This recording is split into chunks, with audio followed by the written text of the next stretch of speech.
बिहार में महागठबंधन की शानदार जीत के बावजूद आज एक खास बात है। वो खास बात ये है कि तेजस्वी का आज जन्मदिन भी है। कौन सा है आपका? 26वां? 26वां हो गया। बहुत बहुत बधाई हमारी तरफ से, एबीपी न्यूज़ की तरफ से। तेजस्वी, एक बात बताइए कि ये जो पूरा जीत रहा, अगर इसको मैच मान ले तो इस मैच का मैन ऑफ द मैच कौन कहा जाएगा? देखिए, man of the match Bihar की जनता है और महागठबंधन के तमाम वर्कर हैं, और जो शीर्ष नेता हैं महागठबंधन के वो हैं मैन ऑफ द सीरीज, क्योंकि अपने अपने मतभेद को मिटा करके बिहार के हित में, बिहार के विकास के लिए जो महागठबंधन बनाया, उसी टाइम हमारी जीत तय हो गई थी। कोई एक ऐसी बात रही होगी ना जहाँ से पूरी जो गेम प्लान था वो घूम गया? घूमा, वहीं से घूमा। कहाँ से घूमा? महागठबंधन बना तब से लोगों का क्या रहा कि भाई अब तो बीजेपी के लिए आसान नहीं है। मैच टर्निंग पॉइंट तो वहाँ था। जहाँ तक आप चुनाव की बात करें तो आरक्षण भी मुद्दा रहा। मैं यही पूछना चाहता था कि बीजेपी के कई नेता हैं, हुकुमदेव नारायण यादव, दूसरे भी कह रहे हैं। कहेंगे ना, अब तो नहीं, भागवत ये वो नहीं कहेंगे, भागवत जी को ही अब बदनाम करेंगे। अब ये नहीं कहेंगे कि भाई गाय का मुद्दा क्यों नहीं आया। पूछ पकड़ के आप पार होना चाह रहे थे, वो भूल गए कि हम लोग सींग पकड़ के गाय को पार करने वाले लोग हैं।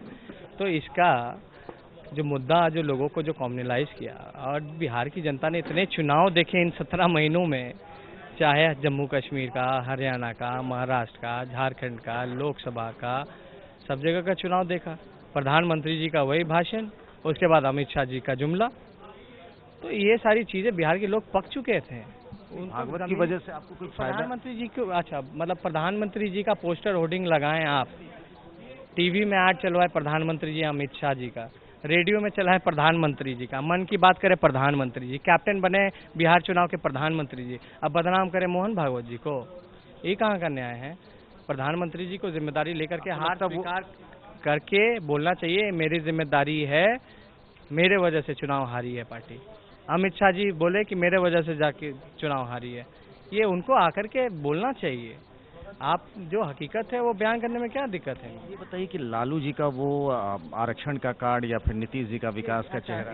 कार्ड ऐसे आप लोग बोलते हैं जैसे कि लालू जी मोहन भागवत जी को बोले थे कि हमको कार्ड खेलने का मौका दो। भैया, हम लोग तो शुरू से ही पक्षधर रहे हैं रिजर्वेशन के। आपने बोला कि आरक्षण को समीक्षा करके खत्म कर देना चाहिए, पार्लियामेंट भी में मत ले जाओ आरक्षण की बात को, बाहर से कमेटी बनाओ, खत्म कर दो। तो इस पे तो मेरा रिएक्ट करना तो तय था ही, इसमें कौन सी नई बात थी। अब तो सरकार बनती नजर आ रही है, शपथ भी होगा, आपका रोल क्या होगा? देखिए, रोल जो भी हो, मेरा काम बिहार के हित के लिए होगा, बिहार के विकास के लिए होगा। एक उप मुख्यमंत्री के तौर पे होगा, मंत्री के तौर पे होगा, या विधायक? अब इसके लिए तो मेरे ख्याल से पार्टी के जो शीर्ष नेता हैं, महागठबंधन के जो शीर्ष नेता हैं, वो तय करेंगे कि उनका मंत्रिमंडल कैसा होगा, उन पे छोड़ दिया जाए। और मुझे पूरा भरोसा है कि जो भी फैसला होगा अच्छा होगा। आपकी बड़ी बहन मीसा ने बताया कि एक बदलती पीढ़ी का दौर है आरजेडी में, तो उस हिसाब से आरजेडी का जो चाल चरित्र चेहरा है वो सब चीज़ें बदली जा रही है। आपको भी लगता है कि पार्टी एक ट्रांजिशन फेज में है? ट्रांजिशन फेज की बात आप जहाँ हो, विचारधारा वही है, उस विचारधारा को हमको कौन से तरीके से पहुंचाना है। पिताजी का अलग तरीका था, हम लोग का हो सकता है अलग तरीका हो, मगर जो अल्टीमेटली जो चीज़ है, जो गोल है, वो एक ही है। और ट्रांजिशन की बात जहाँ तक है, मेरे ख्याल से हर चीज़ का फेज़ आता है, बदलाव, परिवर्तन। ये दौर कभी थमने वाला नहीं होता है, परिवर्तन होता रहता है। पार्टी में हो, परिवार में हो, या किसी राज्य में हो, देश में हो, किसी टेक्नोलॉजी में हो, हर जगह ये परिवर्तन होता है। अब होता है, मगर हो तो पॉजिटिव हो, अच्छाई के लिए हो। हमने देखा यूपी में एक बदलाव आया, मुलायम सिंह यादव के बाद अखिलेश यादव, यहाँ लालू यादव के बाद देख रहे हैं हम तेजस्वी को उभरते हुए। अखिलेश ने आपको बधाई भी दी कल वाली के बाद? अब मेरे को किसी से मौका ही नहीं मिला बात करने का, इतना ऑक्यूपाइड थे। आज सुबह से फिर मैं सोचा कि सबसे मैं बात करूंगा, लेकिन मौका नहीं मिल पाया। मगर अभी जाकर के सभी लोगों से हमारी बातें भी होंगी, और जिन जिन लोगों ने हमारे साथ जो लोग खड़े रहे, उन सबको हम धन्यवाद करने का काम करेंगे। एक चीज़ और समझ में नहीं आई कि बार बार वो एक डिप्टी सीएम की बात आ रही है, मीडिया में भी है। तीन चीज़ आएगा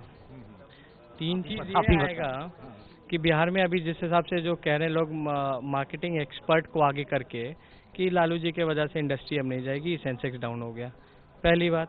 दूसरी बात, भाई डिप्टी सीएम कौन होंगे? तेज होंगे, तेजस्वी होंगे, तो ये होंगे या फलना कोई और होगा कि नहीं होगा? पार्टी में अगर परिवारवाद को हटाना है तो किसी और को कर दें तो दाग धुल जाएगा, ये है वो है। एक दूसरी चीज़ है। तीसरा ये रहेगा कि भाई ये गठबंधन जो है कब तक चलेगा? बड़े भाई छोटे भाई एक साथ रहते हैं, आगे कि नहीं रहेंगे? ये अभी से ही लोगों के मन में ये परसेप्शन डाला जा रहा है, एंटी फीलिंग डाली जा रही है। तो कौन कर रहा है? कौन कर सकता है? कौन कर सकता है इसमें बताने की ज़रूरत नहीं है। आप हम बिहार की जनता समझदार है और जिस हिसाब से वोटिंग की है तो सबको सल्यूट करते हैं। सबको सबक सिखाने का काम किया, जिन लोगों ने भी किया, कोशिश की। तो इस बार फिर जिस हिसाब से उन लोगों की जो रणनीति है, ये लोग सोचते हैं बड़े चालाक हैं, हर बार चालाकी करके निकल जाएंगे, मगर अब वो दौर इनका चला गया। अब वो दौर इनके दोबारा इनके हाथ में आने वाला नहीं है। ना हम इतने बेवकूफ़ हैं कि वो दौर इनके हाथ में हम ले जाके देते हैं। बिहार में विकास होगा, कानून व्यवस्था टाइट होगा, किसी को घबराने की ज़रूरत नहीं है। बस केंद्र को जो ज़रूरत हो बिहार को देने में, वो उतना काम कर दे, बिहार आगे बढ़ जाएगा।